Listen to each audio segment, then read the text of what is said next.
dia, povo abençoado de Jesus. Esses 3 salmos são salmos de Davi, salmos 55, 56 e 57.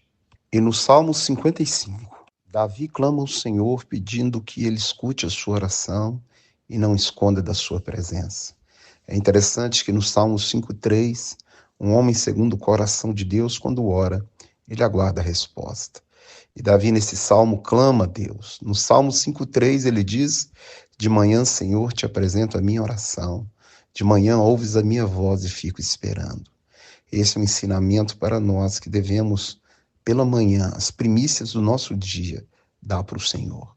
Nesse salmo, Davi está falando que os ímpios estão hostilizando ele, estão perseguindo, estão oprimindo, e que o socorro dele é o Senhor. Ele clama a Deus e pede a Deus para não esconder dele a sua face. E no verso 12, ele fala daquilo que ele está sofrendo, ou seja, traição, né?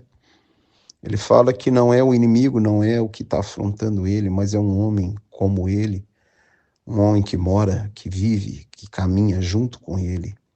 Esse está sendo o inimigo dele. A vida de Jesus também. Judas andou com Jesus, comeu com Jesus, viu os milagres de Jesus e traiu a Jesus. Uma das piores coisas é a traição. Traição que pode ser em vários níveis, níveis de inimizade, níveis de comércio, níveis de casamento. Muito triste a traição, mas Davi clama ao Senhor para que livre ele desse tipo de pessoa. Então, ele fala que juntos andavam, juntos iam à casa do Senhor, juntos comiam.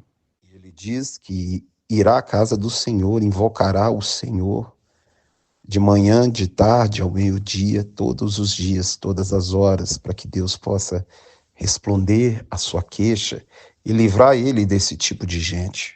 Dizendo que são muitos os que fazem isso com ele.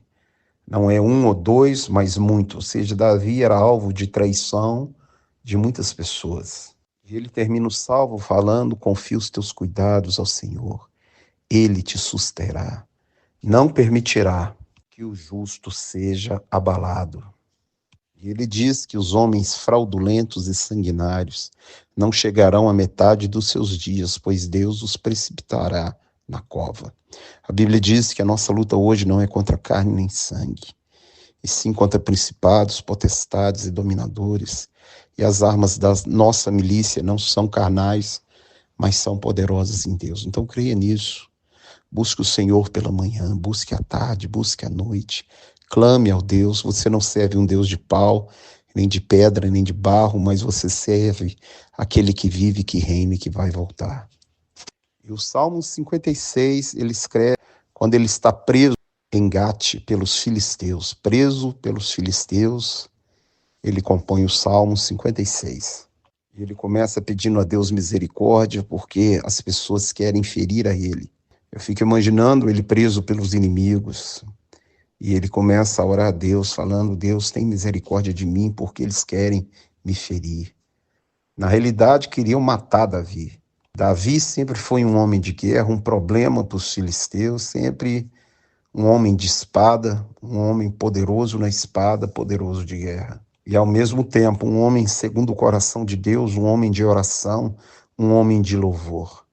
No verso 3 ele diz: em vindo o terror, hei de confiar no Senhor. Nós temos que aprender a confiar em Deus, em qualquer situação, porque Deus é o nosso refúgio, fortaleza, socorro bem presente na tribulação. Nós temos que confiar no Senhor. Em Filipenses, capítulo 4, de 5-9, diz para não andarmos ansiosos de coisa alguma. Em tudo devemos colocar diante de Deus as nossas petições, pela súplica, com agradecimento, e a paz de Deus, que excede todo entendimento, inundará a nossa mente e o nosso coração em Cristo Jesus. E no verso 8 ele fala que todas as coisas estão escritas no livro dele. É interessante, em Apocalipse capítulo 20, verso 12, fala sobre o tribunal do trono branco, que serão abertos livros e ainda outro livro, o livro da vida será aberto. Existe o livro da sua vida, onde Deus anota tudo, né? Aliás, onde é anotado tudo diante de Deus, é o livro da sua vida. E o livro da vida é onde estão os nomes daqueles que são salvos, que fizeram a opção por Jesus Cristo. O livro da sua vida, no momento que você levanta a mão para Jesus, o sangue de Jesus apaga o seu passado. A graça de Deus, você lê em Romanos 3, Deus não imputar a você os pecados anteriormente cometidos, e agora vá e não peques mais. Glória a Deus, porque Ele esquece dos nossos pecados. Leia Jeremias capítulo 31, 33, 34. Na nova aliança, Ele esquece a nossa transgressão, ou seja, o nosso livro tem as páginas limpas pelo sangue de Jesus. E Davi cita o livro da vida dele. O livro onde Deus anotou, recolheu, escreveu suas lágrimas colhidas em um odre. Ele mesmo preso em Gade, ele fala, nesse Deus coloco a minha confiança. O que eu vou temer? O que pode me fazer o homem? E nós temos que crer nisso também. Nós não morremos mais, nós passamos. O que poderá nos fazer o homem? Porque mesmo morrendo nós vivemos. Deus nos livrou do pavor da morte e nos conduziu para o reino do Filho do seu amor.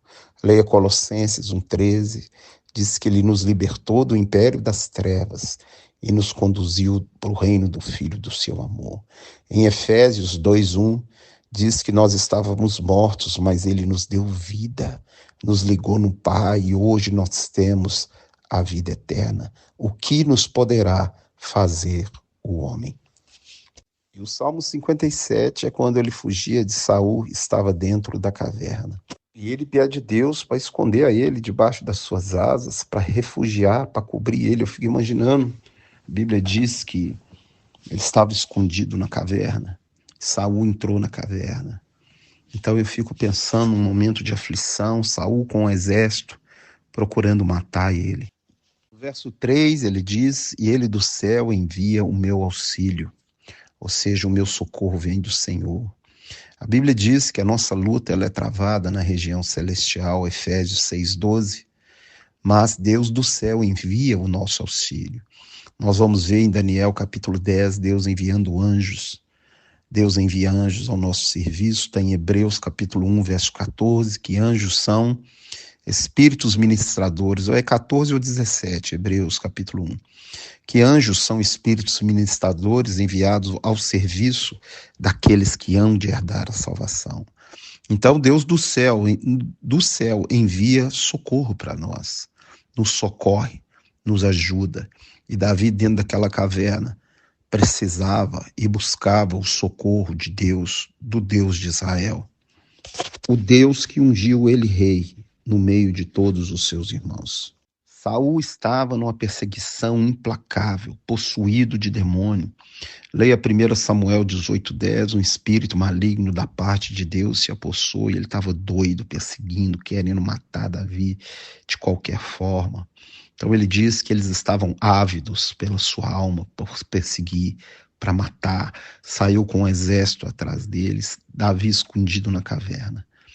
Eu fico pensando na aflição do coração de Davi naquele momento, mas ao mesmo tempo que ele estava aflito, ele diz que o socorro vem do Senhor, que a confiança dele é no Senhor, e nós devemos aprender também a colocar a nossa confiança e o nosso socorro no Deus que até aqui, até hoje, não tem deixado faltar nada para nós. Louvado seja o nome do Senhor. Nesse salmo, antigamente, tinha um hino muito bonito sobre ele. Firme está o meu coração, ó Deus, cantarei e louvarei louvores ao teu nome. E ele fala para ressoar saltérios, harpas, né? Que ele ia bendizer o Senhor todos os dias da sua vida. E ele exalta, glorifica o nome do Senhor, do Deus de Israel. Nós temos que aprender a sermos gratos, a exaltar o nome do nosso Deus, porque estamos nessa terra de passagem. Estamos aqui como peregrinos e forasteiros, fomos comprados pelo sangue de Jesus e aguardamos a nossa redenção, a volta do Messias, a volta do amado da nossa alma. Como Davi amava Deus, como Davi colocava a confiança dele em Deus, como Davi confessava e abandonava os seus pecados. E como Deus cita em 1 Samuel 16, quando ele diz para Samuel que ele não vê como vê o homem, pois o homem vê o exterior, mas o Senhor sonda a mente e coração. Nessa manhã ele sonda o seu coração, a sua mente. E você, como Davi, pode oferecer a sua oração de gratidão a ele pela manhã. Você pode entrar no seu quarto em secreto e falar ao teu pai em secreto. E o teu pai, que vê e escuta em secreto, ele vai te ouvir. Que Deus te abençoe, te guarde, te livre de todo mal. Te dê um dia abençoado. Em nome de Jesus. Em nome de Jesus. Fica na paz.